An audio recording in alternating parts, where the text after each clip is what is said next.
Yo, what's going on, guys? Welcome back to Bullony Basketball. This is episode 20, if you could believe that. Episode 20, the big 2-0. You guys know I'm here with Johnny. How's it been, Johnny? What's going on, gang? Good to be back. Always fun recording these episodes for you guys, so just can't wait to get started and talk some basketball. Yeah, and today we actually have quite a bit of news. You know, obviously All-Star Weekend has passed, so now it's like the big focus is, you know, what's going to happen the next month and a half, 2 months, who's going to make the playoffs, what's going to happen down there. And the first topic we have is a team that many thought, you know, would be competing for a championship this year, and that's the Philadelphia 76ers.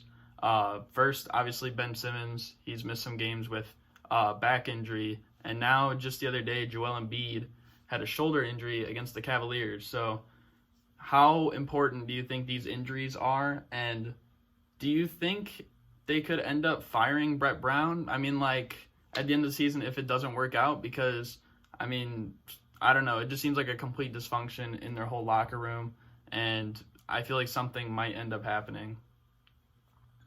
I'm more worried about the Embiid injury just because he's proven that he can't stay healthy.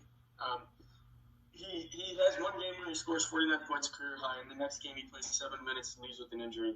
Kind of just been the story of his career. In terms of what's going to happen with Brett Brown, I think they're going to let him coach the season out. And with this team that has so much talent, to me, if they don't, the only way he doesn't get fired is if they either have a very competitive Eastern Conference Finals with a team like the Bucks, goes 6 or 7, or if they make the finals, then he's safe. But if they lose in the first or second round, or just get demolished in the conference finals, then to me, you got to get rid of him and try somebody else. Yeah, like what I think should be the thing. I don't even know if. I mean, I think personally a lot of the problem is the fact that, obviously the other guys like Al Horford, Tobias Harris, they kind of have to fit in as well, because when Simmons and Embiid are on the floor together, they're not that bad. They're really good. But a lot of people don't really look at that. And, I mean, Al Horford, he's usually been at, the veteran you really want on your team. But this year, he's kind of really been a disappointment. And I think a lot of people, they're going to look at Brett Brown first. They're going to say, this is the issue. But, I mean, we don't know if that's, the complete story. But I think the injuries, yeah, definitely would be worried for Embiid.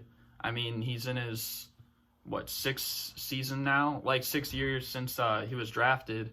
And he missed, his first 2 complete seasons. And the third year, he played, 30 games.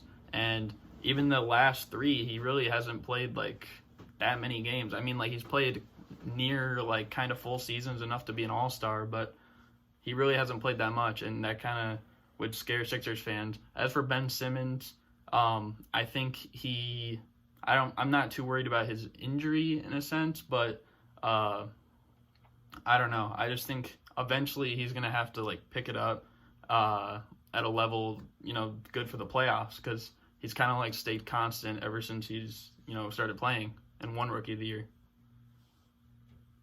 Yeah, that's kind of where I lean on this one as well. It's just that Simmons has, not that he's proven that he doesn't get hurt, but in terms of comparing him with Embiid, it's clear that Embiid gets injured more often, and that's why I'm worried about him. Yeah, and I mean, Simmons, he missed his whole official rookie year as well, because with foot injury. So it's gonna be interesting to see. I mean, if both those guys are injured in the playoffs, I don't know, they might end up being one of the first teams eliminated, even before those teams at the bottom, the Nets or the Magic or something like that. But yeah, they're not the only team though that's probably worried. I mean, there's a few teams that have been struggling as of late, mainly the Miami Heat and the Utah Jazz. The Miami Heat, they've lost some pretty tough games. They lost to the Cleveland Cavaliers, where they kind of blew a lead. And then also, they had a lead against the Timberwolves in Miami, and they lost that one as well. So that's kind of concerning for Heat fans. Also, the Utah Jazz, I mean, they've been really bad lately. I believe they're 4-8 in their last 12. I saw a stat. I think like only two more teams than them have more losses in the last like 12 games or so, or from like a certain date, I believe. But they got blown out by the Suns the other day as well. So of these two teams, like, do you expect one of them or both of them or neither of them to turn it around? And how concerned are you? I mean, I expect both of them to at least get back to playing better basketball.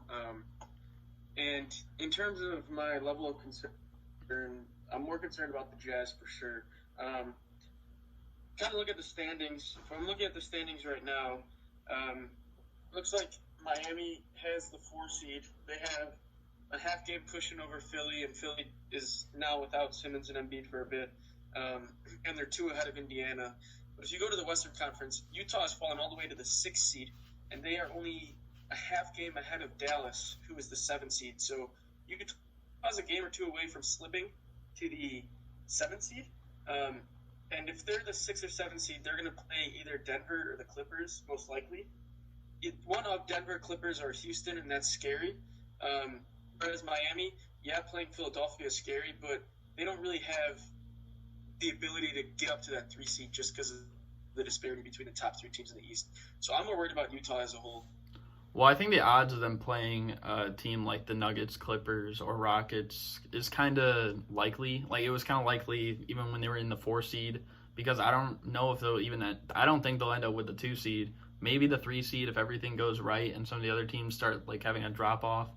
But I think they're kind of expected to play one of those 3 teams. And I mean, given what we like expect from the Clippers and what we've seen with them against the Rockets in recent years, I don't think they'd be too upset if they end up playing a team like the Nuggets in the first round.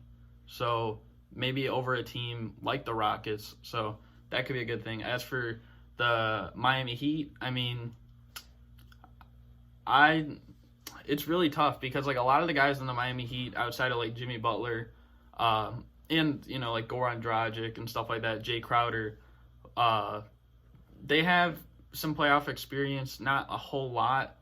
Jimmy does, the other 2 not so much, but like they have a lot of young guys, and I mean for them to struggle right now is just like a coming back to reality type of thing. You know, because nobody expected players like Duncan Robinson and Kendrick Nunn to like come out and break out this year. So if this is how they kind of like are struggling, because they've also lost to other teams, like I believe they lost to the Kings, they lost to the Wizards, who didn't even have Bradley Beal. They got like blown out in that game. So I mean, it's definitely scary for the Miami Heat if they're gonna like be laying eggs like this, and you can't afford that in the playoffs. Yeah, they certainly haven't been in good standing thus far. But I don't know. I would rather. The reason I kind of just lean with this whole Miami thing is because I have some confidence in them playing Philadelphia. If Utah does get one of the Clippers or Houston, I think it's series over before it even starts. And so that's kind of my reasoning behind it. Well, the other thing is that you got a team like the 76ers who are in 5th, and I mean, we just talked about both their guys are injured, so they might fall. And I mean, Indiana, they're starting to get a lot of their guys back. I mean, obviously they just lost like Jeremy Lamb, but they could pass them in the standings, and it could be a Heat versus Pacers in the conference or in the first round. And I mean, that'll definitely be a tough battle because we already know like the history between Jimmy Butler and TJ Warren. So I think they kind of need to like figure it out if that's what ends up happening. Yeah, a lot of moving pieces, especially with these injuries happening right now. So it should be interesting to see how the standings shake out by playoff time. Yeah. We have another team though that's kind of not really looking too good for them either. This is kind of just like the bad week, I guess, for everybody. But yeah. So the Memphis Grizzlies, I mean, they're the 8th seed right now in the Western Conference. They're still holding on to it right now, but I mean, they've had some injuries to Jaren Jackson Jr., who's gonna miss like a couple of weeks. Brandon Clark, he's missed some games. And they've lost 4 straight. And I mean, teams like, even the Blazers have won more without Damian Lillard than the Grizzlies in their last few games. The Pelicans look like they're making a serious push to get the 8th seed. And I mean, I even looked like further down, the teams like just below them, like the Spurs, Kings, Suns, they're not even that far away from those guys. Like, I think the Suns are like 13th, and they're only like a game and a half behind Portland, who's in 9th. So all these teams are kind of in the running. How important do you think it is that the Grizzlies get healthy and try and figure it out? Because really, like, they moved Jay Crowder at the trade deadline, and Iguodala brought in a few other pieces. So how important do you think it is that they figure it out in the next month and a half? Well, obviously, it's very important if they want to keep this playoff spot. Like, a 2.5 game cushion at the moment seems pretty good, but New Orleans is coming. With Zion back, they're playing good basketball. They're 3 games out. Portland's 2.5 games out. They're playing okay. You got to see what happens when Dame comes back. And then Sacramento and Utah are each 3.5 games out. So it's one good week for one of these teams and a bad week for Memphis for it to be a half-game cushion for Memphis. And so every game counts from here on out, and they really need to get back to playing the basketball they were playing early on.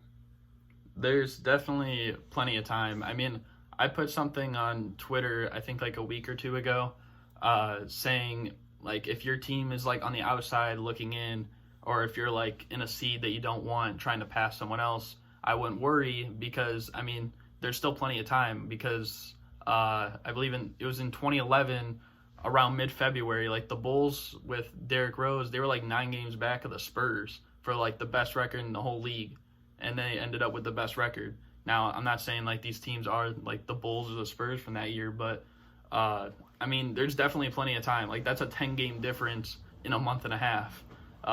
So they definitely can't be messing around. 2.5 games, definitely not safe. They just need to get healthy, and they need to kind of get back in the groove of things with their new pieces. Yeah, nothing is safe or certain at this moment for sure, and so they really need to make sure that they're playing or get back to playing the basketball they were playing earlier on if they want to keep this spot.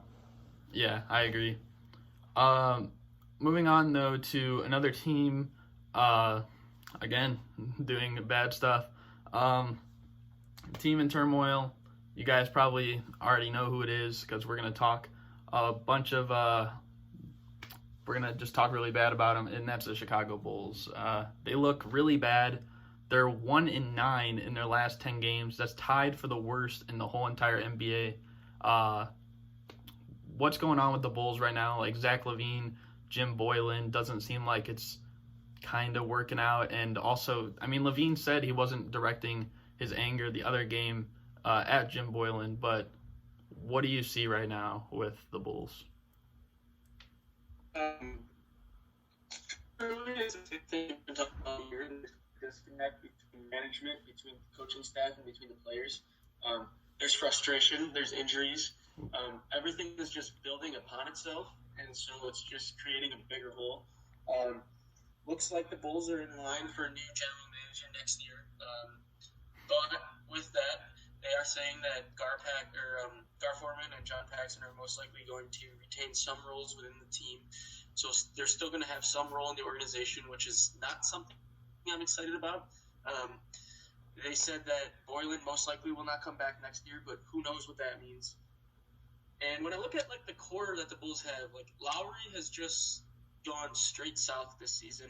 I really like Wendell. LaVine's playing well. Kobe White's scoring the ball, but I don't know if Kobe White and Zach LaVine can coexist, just because like they can both score the ball, but neither of them are good or willing defenders, and that's kind of an issue when both their perimeter guys aren't going to guard anybody else. And so I don't really know what to think on the outlook of this team. Yeah, I mean, like, we already know like how bad like the management is with Foreman, Paxson. I mean, hopefully, like, they get fired. It doesn't. I'm not, expecting it though, because of obviously they've been there for so long, and it's probably just gonna be like same song and dance next year. But Jim Boylen, I could probably see him leaving. I believe his contract's up after this year, so I mean, most likely won't bring him back. Hopefully. Yeah, I just think that they need to like seriously do something. I think that. I mean, their core isn't bad. Like, I mean, LaVine, yes, Lowry's having kind of a down year, but I mean, he also was like coming back from an injury. And it was a pretty serious injury last year at the end of the season, if you remember. And he's been injured this year. Obviously, Otto Porter, he's literally just getting paid $27 million to sit on a bench because, he's injured as well. Wendell Carter, second straight year of injuries. But they're just kind of like, at this point, they're just like kind of playing like random players from like the G League and stuff, the Windy City Bulls. But I think they need to do something. They need to bring in real veterans, I think. They tried doing it this past offseason with Satoransky and Thaddeus Young. Don't really buy it. Thaddeus Young and Satoransky, really, they both kind of been inconsistent this year. Like, they'll have a game where they're not bad, and then they'll have a game where it's like they're really hurting the team. So I think, new coach, new GM, whatever it really takes, it's kind of just like the same stuff that we say every single time. Yeah, it's a recurring theme, and it's been like this for a while. And the biggest thing to me is just that Chicago is such a big market, like New York, and they just can't get any big free agents, just like the Knicks. And it comes back to the same thing. It's just the top level management and the organization structure is not there, and players aren't attracted by it. And until that changes, nothing with the team's going to change. So that's kind of just the spot that they're in. Yeah, and I hope it does change. But, so moving on to our next topic. Steph Curry is set to make his return this Sunday against the Washington Wizards. I'm kind of surprised because they kind of like projected this was like the day he'd return a while ago. Like, I believe like over a month ago or something like that, and they like got it right on the dot. So I was kind of surprised by that. But what do you expect from Curry the rest of the season, and how much do you think it affects their potential lottery pick this year? I don't think it's going to really affect it much at all, because I think they're going to play it the same way that they've been playing the whole Draymond thing. Like, where when he does play, he's playing 25 minutes basically, sitting out games with little injuries here and there. So I think it's going to be the same thing with Steph, in that they're not trying to risk anything, that they're just like, if you think about it, they can't, not like morally, but the league would look at them in a very bad way if they just kept Steph out all year. And so I think they feel like obligated to get him back playing. And I think they're just going to play him and ease him in slowly, and they're not going to win a lot of games. And they're already, I think they already have like the bottom spot this year, about 3 or 4 games. So I think they're in a pretty good spot. Yeah, it won't affect their lottery pick too much, but it could in a few ways. Of course, the lottery, though, now it's like completely more random. We saw literally just last year the Pelicans and the Grizzlies. Nobody expected those two teams would get the top 2 picks in the draft, and they did. So really it doesn't matter too much, but I could see them falling, or really like rising in the standings, but like falling in the draft lottery, maybe to like 4th or 5th or something like that. But I think Curry, he's going to try and prove himself for some of these teams that are probably competing for playoffs or competing for playoff seeding. Like, he might try and like go out there, try and get a win, and try and like mess up their postseason or something like that. That could be like, we're talking about the Jazz, and if, say, he comes out and he plays a team like the Jazz and they lose, and that game is the difference, and it from them playing a team like the Clippers in the first round or a team like the Nuggets, like, then that's huge, because now it's like your season could end in like April as opposed to maybe like late May or something. Yeah, that's fair for sure. He could come out with something to prove, and I think that was what he wanted to do this year. I think he really wanted to come out and prove that he wasn't being carried by the rest of the team. He really is good, and he just got hit with it, unfortunately. What is my status? That's coming back. Can you repeat like what you said? You were kind of like breaking up like at the end there. Yeah, I said that he may he won't do exactly what you said. Like, at the beginning of the year, I think that was his whole mindset, to come prove everybody wrong. He didn't get carried by KD. None of that happened. But his season was cut short by the injury, so maybe he's going to try to come back here and screw around with the playoff seeding and try to just sabotage somebody's season. Yeah, I agree with that. It'll be cool to see, though. But the next topic we have, kind of a big headline, and really this might have been the top headline if there wasn't, so much other stuff happening in the league. But obviously the first matchup between LeBron James and Zion Williamson, who have had many comparisons to one another. Well, really, Zion's been compared to LeBron. They don't really compare like LeBron to Zion necessarily. But what did you see from the game, and what do you think Zion can take from learning from LeBron? In terms of what I saw from the game, I thought it was a great game. Personally, LeBron kind of came back towards the end of the game and just showed he still has ruling over the league. But Zion is nobody to mess around with. I mean, he was going right at AD. He was going right at Markieff Morris. He was going right at the big guys. That rebound he got over Dwight when he got up, that was great. This Pelicans team has a lot to look forward to. I really like the pieces they have. I just wish Zion would have been healthy from the start, because to me they would be in the playoffs, no doubt, if he had been healthy from the start. But the Lakers are clearly too much for them to handle right now, and that makes sense.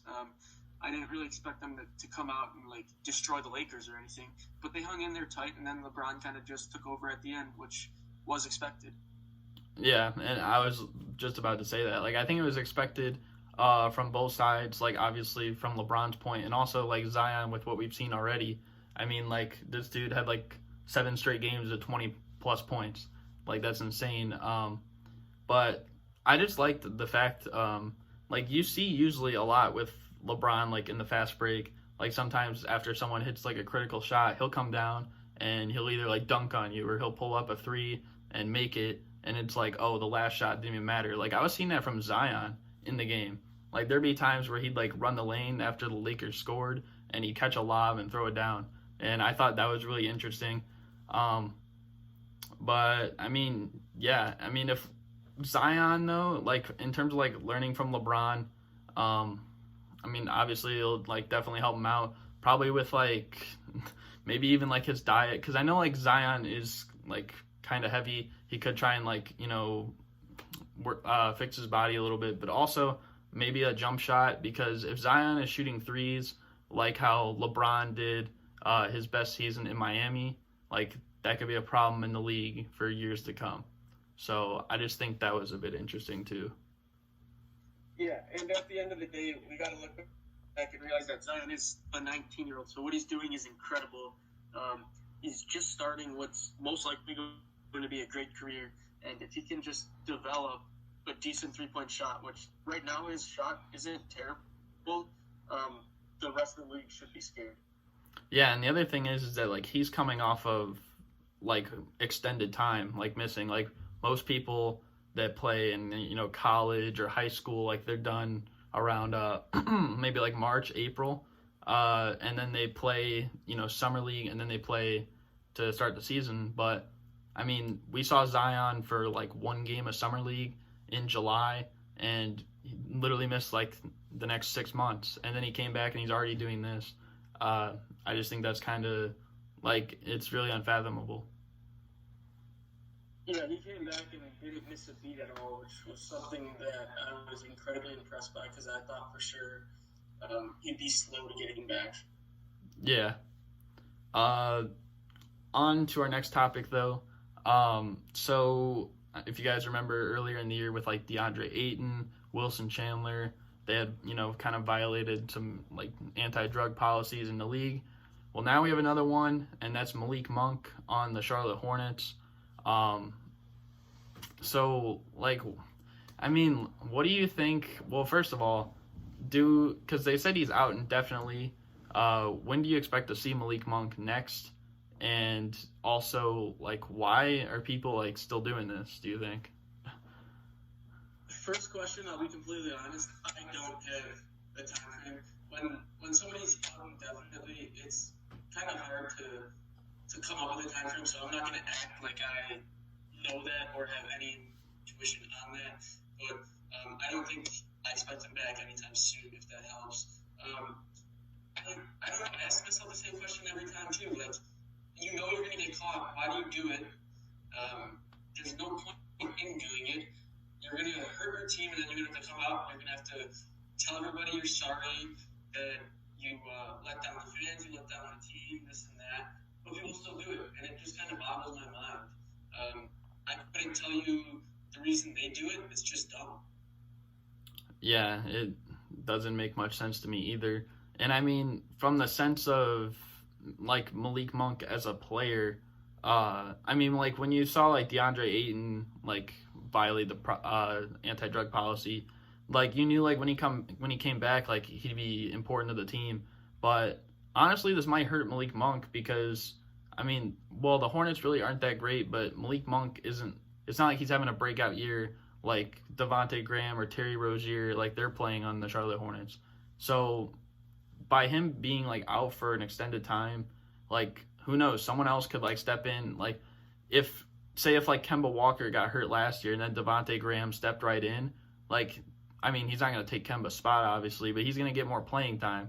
And I mean who knows, someone could step in, take Malik Monk's spot. I know they've signed a few people from their G League affiliate, so I don't know. I could almost see it ending up like how Dennis Smith Jr. is kind of getting treated like on the New York Knicks, just because like they have like so many just like young point guards, they don't know who to play, and they're just kind of a dysfunctional franchise though. But I don't know like where this kind of puts him.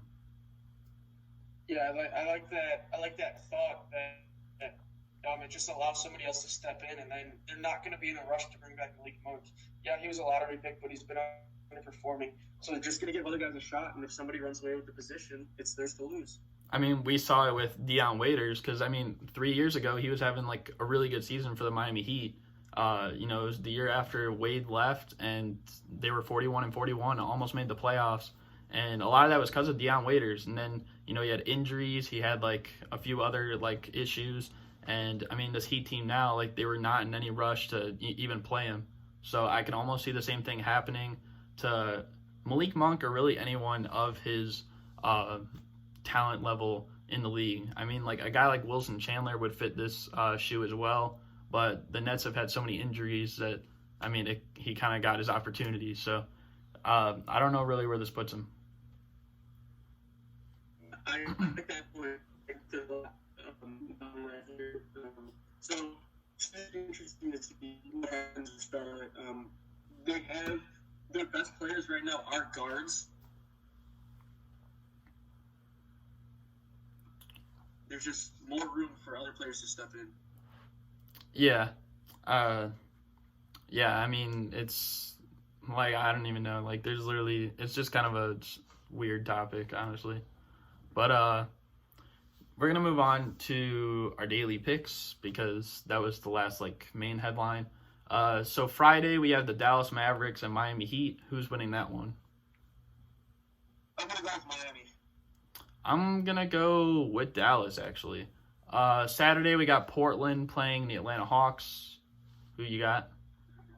I would take Carmelo and Portland. I also have Portland. Lillard could be back for that game. I know he said like 3 to 4 games. So he could be back, could not, but I probably would still pick Portland either way. Sunday, who are you taking between the Sixers and Clippers? I'm going to go with the Clippers without, I expect at least one of Simmons or Embiid to miss, if not both. And I think the Clippers are going to start turning it up. Yep, no disagreement. I also have the Clippers. Monday, we have the Sixers and Lakers. That's kind of tough. They have the Sixers playing back-to-back games, and I believe they're both on national TV as well. But who's winning that one? Yeah, Sixers are going to get torched in both. I'm going to go with the Lakers. Yeah, I also have the Lakers winning that. Tuesday, we got the Nets in Brooklyn. Or, not Brooklyn, the Nets in Boston. Who do you think's winning that? I think Boston's going to take care of business at I also expect the Celtics to win and probably some more Kyrie boos. I mean, we'll see. Wednesday we have the Grizzlies playing the Nets, this time in Brooklyn. Who's winning that one? Yeah, I expect Brooklyn to have a pretty quick turnaround and pick up the win. Yeah, I also expect the Nets to win. And then Thursday we got the Nuggets playing in Charlotte. Who's winning that one? I like Denver. Yep, I also have the Nuggets. That one I feel like should be pretty easy. But yeah, that's gonna do it. Lot of news for this week. Do you have anything you wanted to add at the end? No, I don't think there was anything huge I saw in the news that we didn't cover. I think we got it all. Yeah, definitely kind of a heavy week for the news.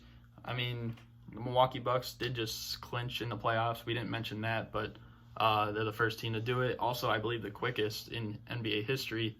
But I mean, there'll be a lot of stuff coming around as we get closer to the playoffs, so it should be interesting. But yeah, hope you guys enjoyed. Thanks for watching, and we're out. Peace. Peace.